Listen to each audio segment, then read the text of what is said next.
There could be a number of roadblocks that prevent users from spending money in your app.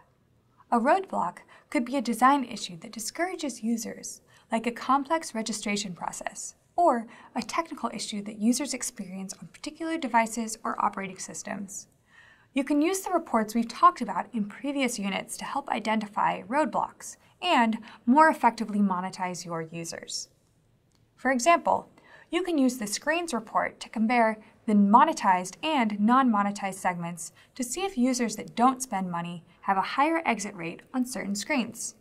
This could indicate that there is a roadblock on that screen, like an extra challenging game level or a technical issue in the purchase process. Similarly, you can run an event tracking report to see whether non-monetized users are leaving the game after a specific interaction. Perhaps a particular event is frustrating users or blocking them from reaching the in-app store to make purchases. You could also visit the Devices report, and if you see that monetization is lower on one device compared to others, you could test to see if there are any technical issues with your app on that particular device.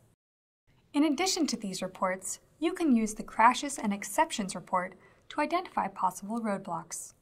Crashes data is automatically sent to your reports, but you can also define exception types for more detail on other errors, such as network failures and empty search results. All of this data can be broken out by app version, operating system, and device brand, so you can evaluate your app's technical performance in different environments.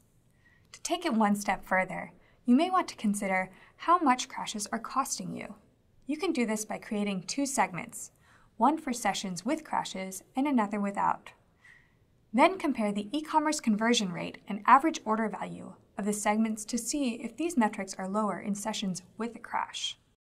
These are just some of the Google Analytics reports you can use to discover roadblocks to revenue. By using the reports that are most applicable to your monetary goals, you can discover opportunities to improve your app user experience and drive more revenue for your business.